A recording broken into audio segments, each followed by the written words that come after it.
नमस्ते, प्रणाम। मैं आपका अपना विशु राय हाजिर हूँ जुर्म की दुनिया की एक और नई कहानी के साथ। साथियों, कहानी शुरू करें उससे पहले जितने भी हमारे प्यारे भाई बहन चैनल पर नए आए हैं, जुड़िए विशु वारदात तक के इस छोटे से परिवार से। चैनल को सब्सक्राइब करिए, अपना प्यार दीजिए, अपना सपोर्ट दीजिए।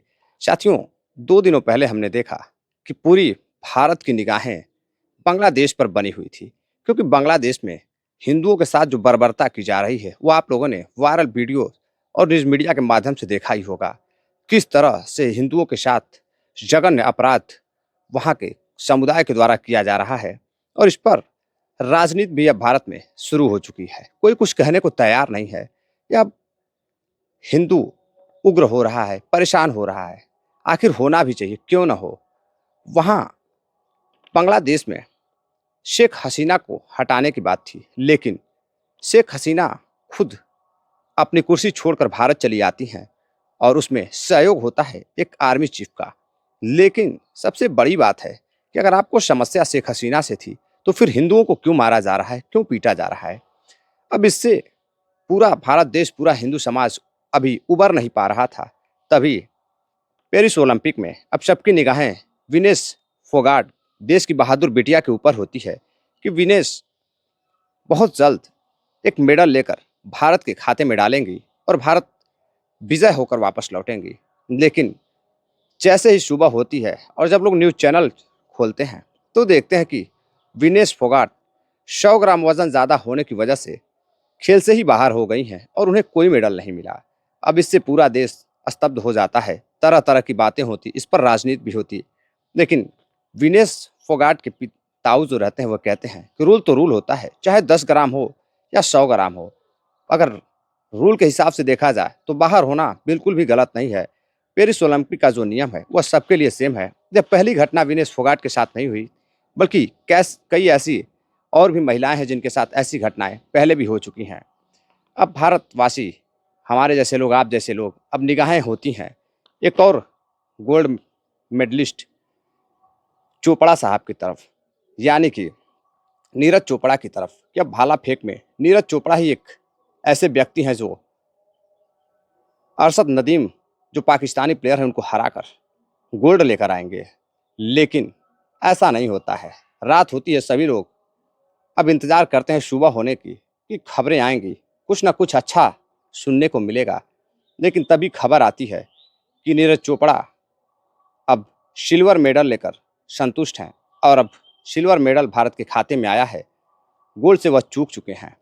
लेकिन सबसे हैरानी की बात थी साथियों कि 1992 के बाद पाकिस्तान में कोई पहला ओलंपिक का पदक किसी बहादुर बेटे ने, जी हाँ, वह गरीब घर का अरशद नदीम, किस तरह से तैयारी की और किस तरह से वह आगे बढ़ा, और नीरज चोपड़ा की कमियों को उसने पहचाना और उससे कहीं ना कहीं 2 कदम आगे निकलकर गोल्ड अपने नाम किया। अब इस पर जब नीरज चोपड़ा की माँ से पूछा जाता है, तो नीरज चोपड़ा की माँ एक बहुत ही प्यारा सा बात जवाब देती हैं और कहती हैं कि वह अभी अपना ही बेटा है। अब साथियों, ये थी खेल जगत की कुछ कहानियाँ। लेकिन आज एक ऐसी कहानी आपके लिए लेकर आया हूँ जिसको सुनने के बाद आप हैरान रह जाएंगे, पैरों तले जमीन खिसक जाएगी। एक विनेश फोगाट, जो देश की बहादुर बेटी, और एक बेटी जिसके लिए लोग दुआएं कर रहे थे, वह गोल्ड लेकर आए। लेकिन एक ऐसी बेटी की कहानी मैं सुनाने जा रहा हूँ जिसको सुनकर आपकी आंखों में शायद आंसू आ जाए। मैं बात कर रहा हूँ फिरोजाबाद, यूपी की। यूपी फिरोजाबाद में एक थाना लगता है, थाना मठसेना। मठसेना के अंतर्गत 5 अगस्त साल 2024, यानी कि कुछ रोज पहले, करीब रात को एक व्यक्ति दारू पीकर आता है और अपनी पत्नी के साथ ऐसी ऐसी हरकत को अंजाम देता है कि उसकी मौत हो जाती है। अब आस पास पड़ोस के लोग उसके भाई को फ़ोन करते हैं। छोटा भाई अब वहाँ पहुँचता है। जब वो अपनी बहन को देखता है तो हैरान रहता, उसकी आंखों से आंसू निकल रहे थे। अब वो अपनी बहन को लेकर ट्रामा सेंटर जाता है, जहाँ पर ट्रामा सेंटर में उसकी बहन को मृत घोषित कर दिया जाता है। अब भाई रोते हुए पुलिस को फ़ोन करता है और पुलिस भी मौका वारदात पर पहुंचती है। और जब पुलिस पहुंचती है तो पुलिस अब उसकी बहन, जिसका नाम रेशमा रहता है, उम्र 30 साल रहती है, अब रेशमा की बॉडी को पोस्टमार्टम के लिए भेज दिया जाता है। जब पोस्टमार्टम होता है और पोस्टमार्टम करने वाले डॉक्टर जब पोस्टमार्टम करते हैं तो वह एक बात से हैरान रहते हैं। आखिर उन्हें ऐसा क्या दिखाई देता है उस लड़की के पेट में पोस्टमार्टम करते समय कि वह खुद परेशान हो जाते हैं। और एसपी साहब कहते हैं कि ऐसी घटना मैंने अपने जीवन में पहली बार सुनी है। आखिर उस लड़की के साथ ऐसा क्या होता है कि एसपी साहब और पोस्टमार्टम करने वाला डॉक्टर भी हैरान था। तो साथियों, आते हैं आज की कहानी पर। इस कहानी की शुरुआत होती है कुछ साल पहले से। दरअसल जो लड़की रहती है उसका नाम रेशमा रहता है, और रेशमा इटावा की रहने वाली रहती है। इटावा में एक गांव लगता है शेखपुर तलैया गांव। शेखपुर तलैया गांव की लड़की रेशमा, रेशमा के परिवार में उसके माँ, पिता और उसका एक छोटा भाई जो कि अभी बहुत छोटा रहता है। अब आज से 12 साल पहले उसकी शादी तय की जाती है। एक गांव लगता है फिरोजाबाद में ही मठसेना के सुजीत से। लेकिन अब घर में एक भी रुपए नहीं थे शादी करने के लिए। वह बेहद गरीब परिवार की थी। लेकिन गरीब परिवार के साथ साथ एक खूबी उसमें बहुत अच्छी थी। वह हर काम करना जानती थी और वह घर संभालना काफ़ी अच्छे से जानती थी और बेहद ही खूबसूरत लड़की थी। अब उसके पिता को उसकी शादी की चिंता सताई जा रही थी।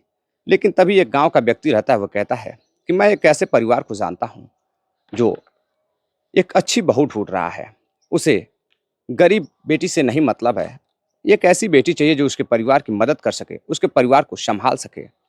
अब इसी बीच वह अगुआ बनकर रेशमा के पिता से बातचीत करता है और लड़के के घर वालों, सुरजीत के घर वालों से बातचीत करता है।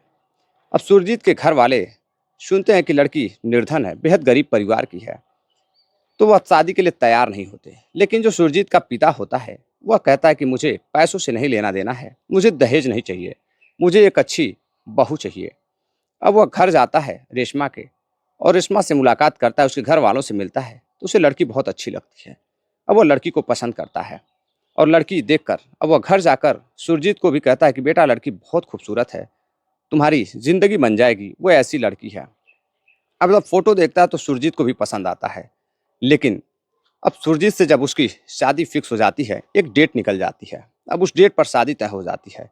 अब घर वालों को चिंता थी कि शादी तो फिक्स हो गई, लेकिन अब शादी की कहाँ से जाएगी, पैसे कहाँ से आएंगे। एक गरीब लाचार परिवार, किसी तरह से छोटा भाई जो काफ़ी छोटा रहता है, वो ट्यूशन वगैरह पढ़ाया करता था, और इधर पिता मेहनत मजदूरी कर एक एक रुपये जुटाते हैं, गहने वगैरह बेचकर अपनी मासूम सी प्यारी सी बिटिया रेशमा की शादी सुरजीत से करते हैं। और जो कुछ उनके लायक था, जो कुछ वह कर सकते थे, उन्होंने बेटी के लिए किया। जो भी दहेज थोड़ा बहुत देना था उन्होंने दिया।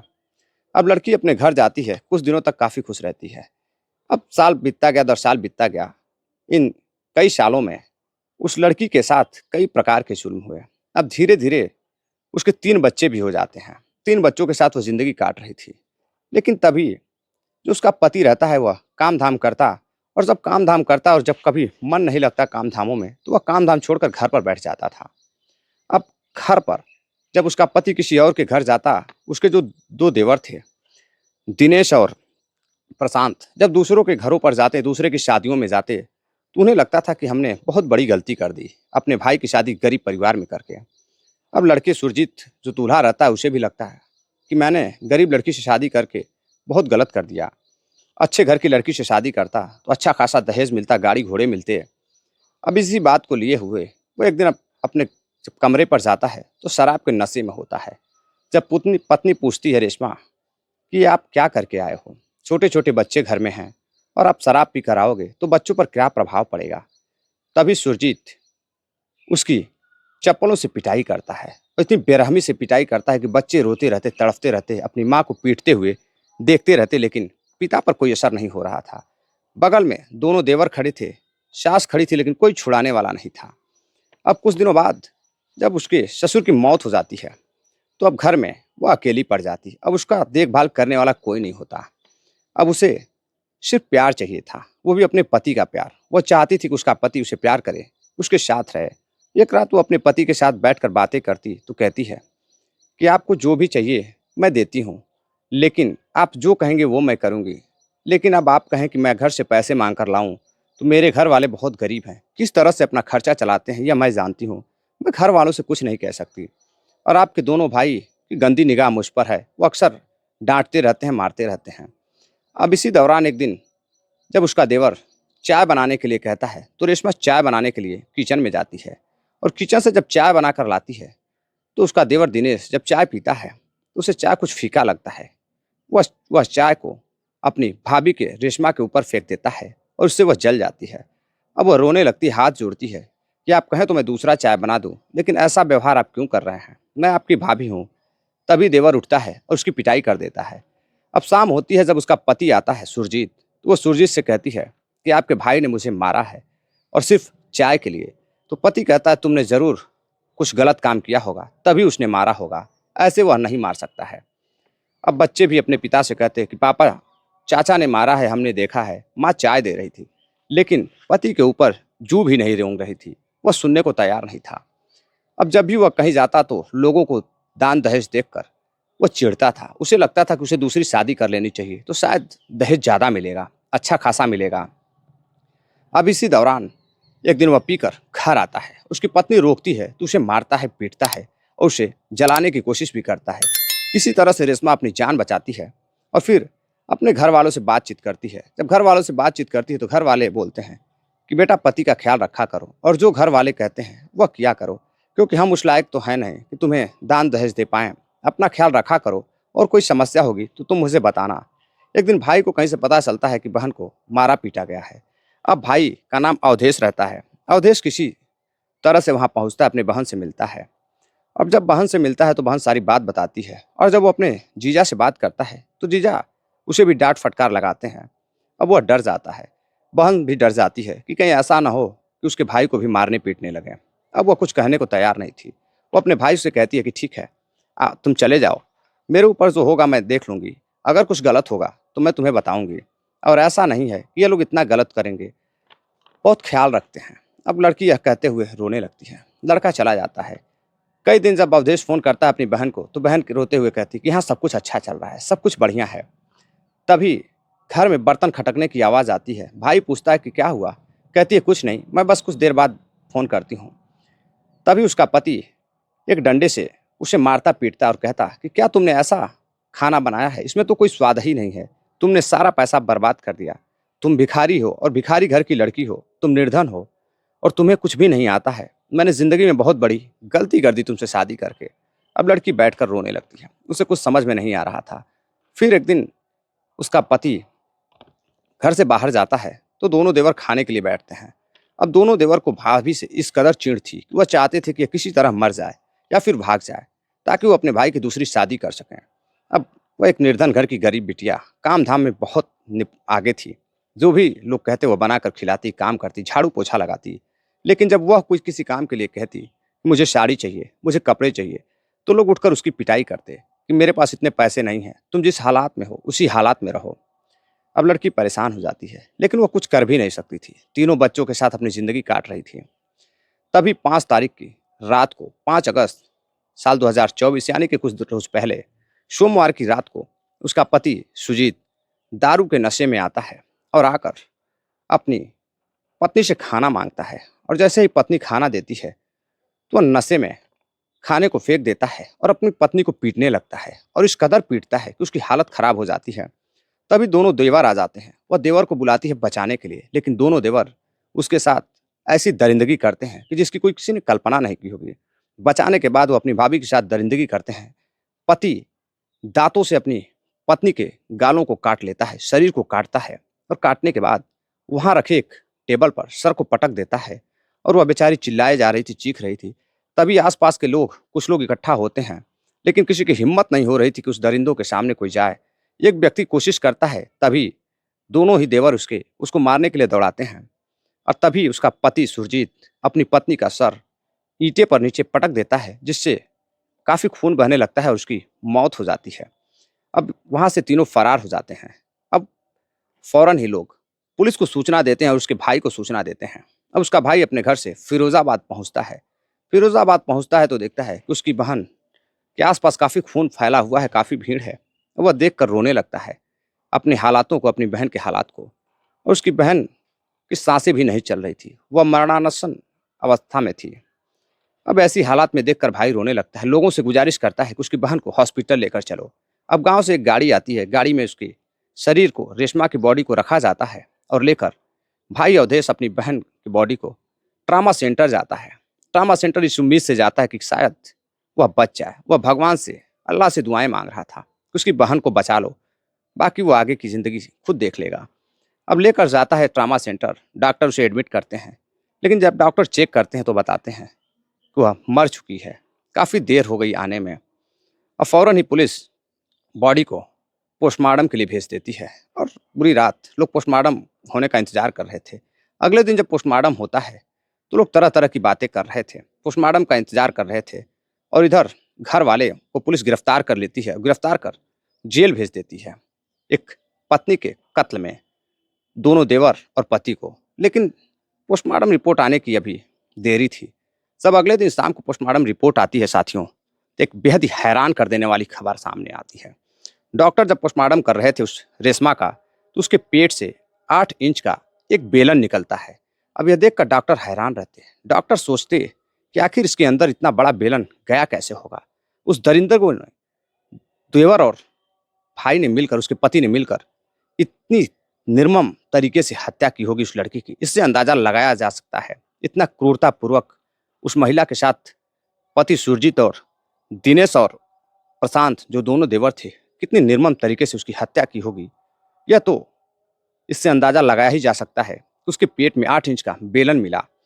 अब जब ये पोस्टमार्टम रिपोर्ट एसपी साहब के पास जाती है और एसपी साहब देखते हैं, तो उनकी आंखों में भी आंसू आ जाते हैं और वह कहते हैं कि ऐसी मैंने कई सालों से नौकरी की है और कई केसें देखी हैं, लेकिन ऐसी घटना मैं पहली बार देख रहा हूँ कि किसी लड़की महिला के पेट में बेलन मिला हो और इतनी निर्मम तरीके से उस बेटी की हत्या की गई हो। अब एसपी साहब कहते हैं कि बहुत जल्द इनके ऊपर ऐसी कार्रवाई की जाएगी और भी कई केस उसके ऊपर लाद दिए जाते हैं और भी धाराएं बढ़ा दी जाती हैं सुरजीत और उनके दोनों भाइयों पर, और तीनों को जेल भेज दिया जाता है। अब साथियों, जब यह घटना लोगों तक पहुंचती है समाचार मीडिया के माध्यम से, तो लोग बड़े हैरान थे कि कहाँ देश विनेश फोगाट जैसी बहादुर बिटिया की बात कर रहा है, उसके लिए दुआएं कर रहा है, लेकिन हमारे देश में कुछ ऐसे भी दरिंदे पड़े हैं जो बिटिया की इज्जत और जान लेने पे भी तुले हुए हैं।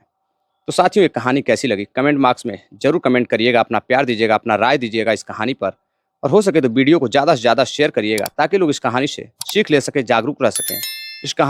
इस घटनाक्रम को सुनाने का उद्देश्य किसी को हैरान करना या परेशान करना नहीं है, बल्कि आप सभी साथियों को जागरूक करना है। तो साथियों, चलते चलते कुछ साथियों ने कमेंट किया है, जिनका नाम है परमानंद कोठीलाल, बड़ोदरा से हमारी वीडियो को रोज़ाना देखते हैं। अनमोल हैं, बिट्टू कुमार हैं, हिमांशु जी हैं, राम पूजन बाबसे हैं, लखन कुमार हैं। आप सभी साथियों का बहुत बहुत धन्यवाद जो आप इतना प्यार सपोर्ट देते हैं। मिलते हैं एक और नई कहानी के साथ, तब तक के लिए अपना ख्याल रखिएगा, अपने परिवार का ख्याल रखिएगा। जय हिंद, नमस्कार।